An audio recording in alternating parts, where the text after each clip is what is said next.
Hi, folks, with Tassless Today, your pushback channel. Thank you for joining this live stream. Please listen to this presentation as you would a radio broadcast. In this essay, I'd like to talk about the issue of state control of truth. Now, the study of sort of what is truth, what is fact, what is opinion is referred to as epistemology, and in itself is rather a sort of a broad and murky subject. The study of knowledge, and then within that, truth and fact and opinion. Now, the Indian caste system. So in India, they've got instead of a class system, they've got a caste system, and each caste has control, or supposedly has control of one part of the total life experience, if you like, of anybody there. And one caste are the keepers of the knowledge. The keepers of the knowledge, and they're the Brahmins, which have managed to set themselves up as demigods in India, and they just parasite off the peasants. It's accepted in their caste that they're at the highest stage of evolution. So their next step is to go on and be a god, whereas the folks in the lower down castes are paying penance for the wickedness of their behaviour in previous lives and so on. So the Indian caste system very much fits into, or the Brahmin side, but at least fits into this wider study of epistemology. And there are quite a lot of Indian writings on this, interestingly. Coming out of the idea, what is freedom of speech?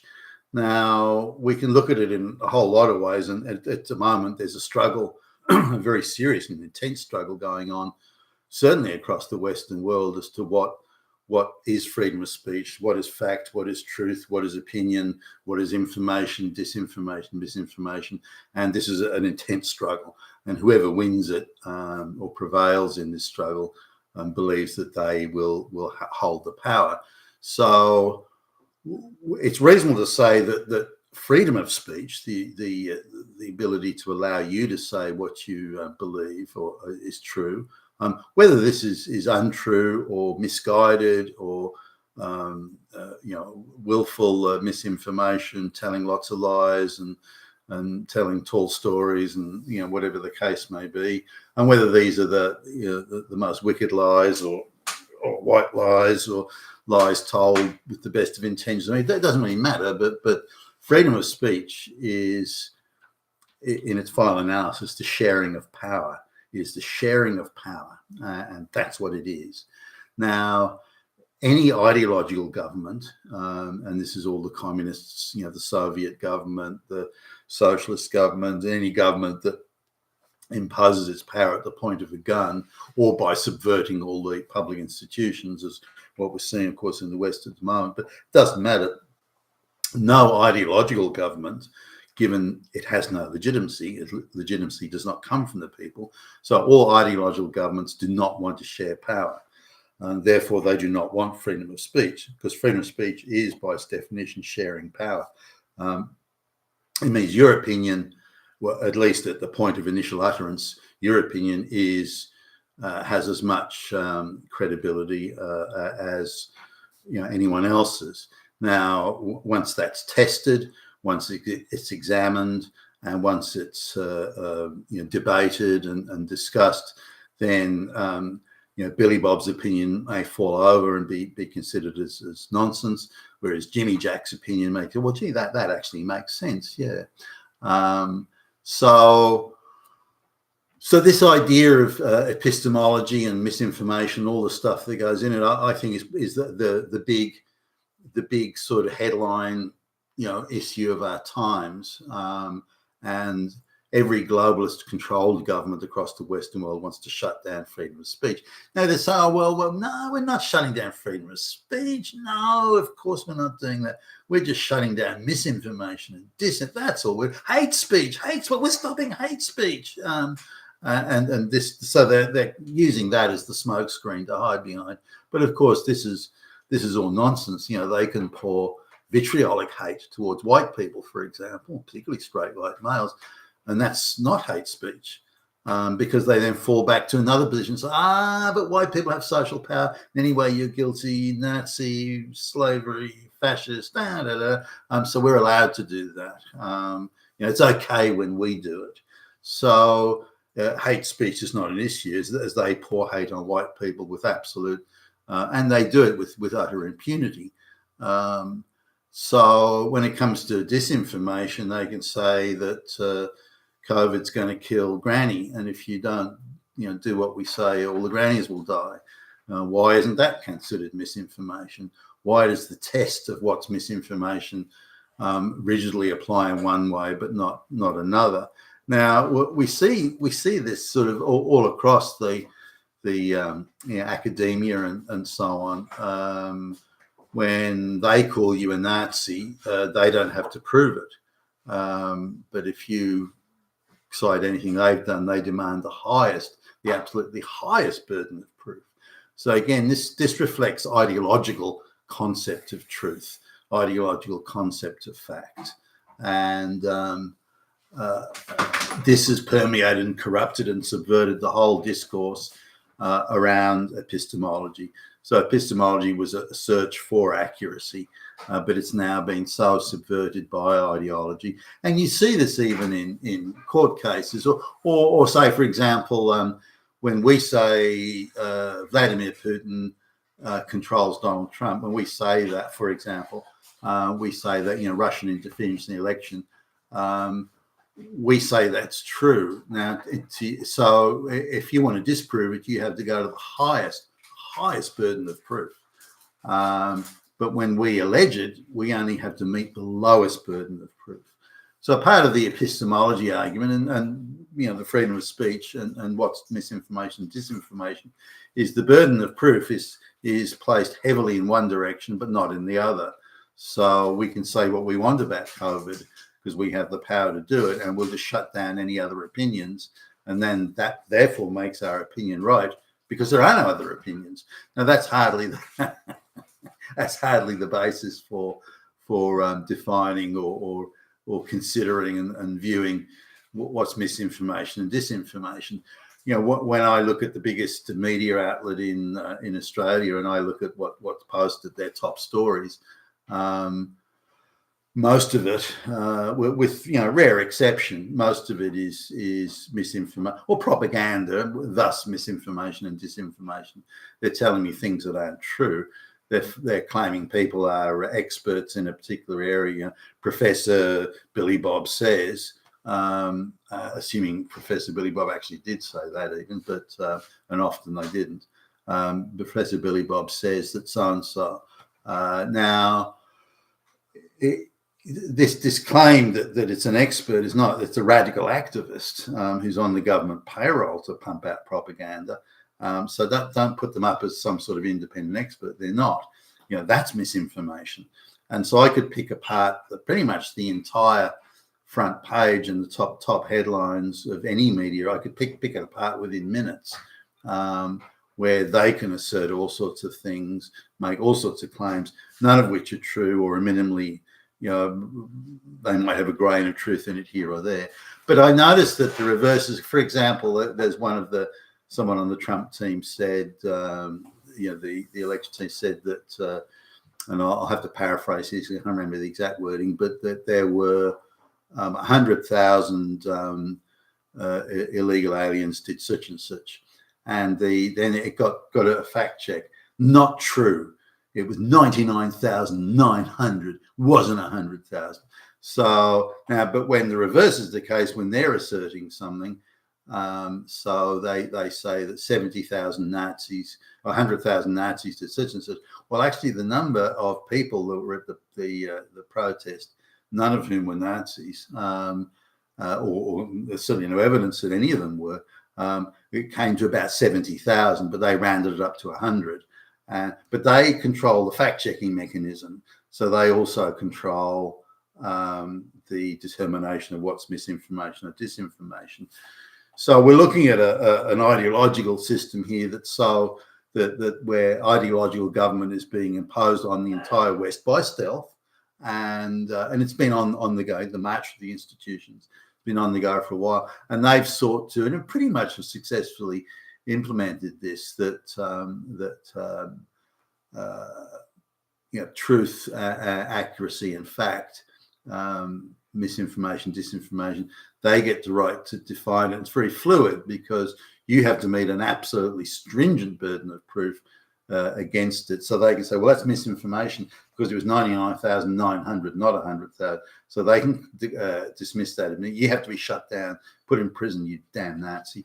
Whereas they can do all sorts of casual claims and make all sorts of casual claims because it's consistent within the wider ideological sort of framework of what we talk about, and it sort of fits in with that. So we don't have to, we decide the right, not you. We decide that. Therefore, we determine that as not being misinformation. So until the standard is maintained as being exact, you have to meet exactly the same burden of proof, which, by the way, was the original. If you look at the sort of going back at the time of like the Platos and the Aristotles and the Socrates and even into the Roman, the Ciceros and Senecas and that sort of the study of truth and fact and again epistemology and its early iteration, that was the search for truth and accuracy and fact was really central to it. That's been taken away from it now, and it's now what is ideologically consistent. And, your ideology is bad, you damn Nazi fascist. Our ideology is good. LGBTQ, mass migration, illiterate peasants, brown peasants, good. So there's that ideological divergence. But coming back to my point here is freedom of speech is sharing of power. Now, the one thing about democracies and the development of modern democracy, for whatever shortcomings it has, and it certainly has them, was that sharing of power. And once you have the sharing of power and you start to have faith in institutions and very high levels of social trust, and this was something that struck me as I started to travel on business, was how the West had, and bear in mind I started doing this traveling when I was in my early to mid-20s and so on, the amount of social trust in the West compared to the rest of the world is huge. People don't trust each other outside of their immediate village or family in most places in the world. And the West, by contrast, has a level of social trust that is inconceivable to many other communities. And I remember, even coming to Australia, the first East Europeans and Russians and so on that started coming to Australia in say, the late 80s and early 90s, that type of thing. And they were astonished. They perceived that we all must be a bunch of incredibly naive, simple, silly little people because we weren't putting all our time and energy into deceiving and manipulating others. Whereas in those sort of communities, that's all you did. That was how you got by. Deceiving, manipulating, lying, cheating. That was how you got by. And the same goes for other places like India and Middle Eastern places where they've got this view that the world has a fixed amount of wealth. The only way you can get more of it is to steal from others or cheat them out of it, deceive them out of it. And so what we would consider skills in terms of learning and education and hard work and doing a good job and inventing the cure for cancer, a lot of these people perceive it quite differently, that it's how skillful you are in cheating someone or lying to them. If you can get them to believe your lies, then you must be pretty good. And so they see skills from a completely the other end of the telescope than how Western people. I noticed this and with, of course, in that the concept of what is truth, fact, misinformation, and disinformation. Now, once you have an independent fact, and I'll go with the simple thing: 1 + 1 = 2. Once you have an independent fact, then both parties or all parties to the fact are bound by that. Therefore, that is the agreed standard. Now, that also has within it restrictions, because if you seek to deceive, manipulate, and control others, it's hard to do it around facts. Once you stick to facts, and you see this in court cases today, where when the facts don't suit the activist prosecutor or the activist judge, they simply dismiss the facts and switch to ideology. We all know that all straight white men are Nazis, so hey, that's what we'll run with. And so the straight white male may have facts on his side, very much so in the court case, but the facts are simply ignored, and the ideology is now the driving force. And this, of course, has permeated this study or this area of epistemology. and also within what is misinformation and disinformation. And the realization, I think, anyone who looks at this is that the purpose of shutting down, or the purpose of shutting down freedom of speech, is for no other purpose other than it's a broad and open, a screaming declaration that we will not share power with you. We have no intention of sharing power. And democracies, for all, again, coming back to that, for all their shortcomings, they were a sharing of power. But if we look at the subversion of the democratic process, all the candidates are globalists and that sort of thing. If we look at the shutting down of democratic process, we look at subversion of elections, that the globalists think they can't win. No, we can't win this. We'll just subvert it. The idea that any political candidate that doesn't support globalization will be shut down because of misinformation. The way Trump was shut down in 2020, he had some very valid concerns about the election, and audits to address those concerns were never done. So, and how quickly he was shut down. He was just arbitrarily taken off social media, or even shut down in the middle of interviews on news outlets and so on. They had no evidence that Trump was wrong. We just say he's wrong. So this idea of sharing power. So once they institute these, which they're trying hard to do, once this misinformation, disinformation, hate speech is brought in, then assuming they manage to get away with it, and they're certainly trying hard, once it's brought in, there will never again be a political candidate that is not a globalist. Never again. It'll be over. You won't be able to criticize globalization or criticize any part, because they can say, oh, but it's hate speech. Well, how do you know it's hate speech? We say it is. And that will simply be the defining mark. But again, if there's a takeaway in this essay, it's this: the freedom of speech is the sharing of power. And by saying they're going to shut down freedom of speech, and they are, and they intend to, and they want to, well, it doesn't matter what's under the guise of we're only going to stop hate speech. That ray gun that everyone's heard about, the so-called breakdancer at the Olympic Games, where that story is, screaming around the public domain. They've decided any criticism of that very poor quality breakdance, any criticism of it is not criticism of a poor quality breakdance, it's hate speech. Hate speech, that's what it is.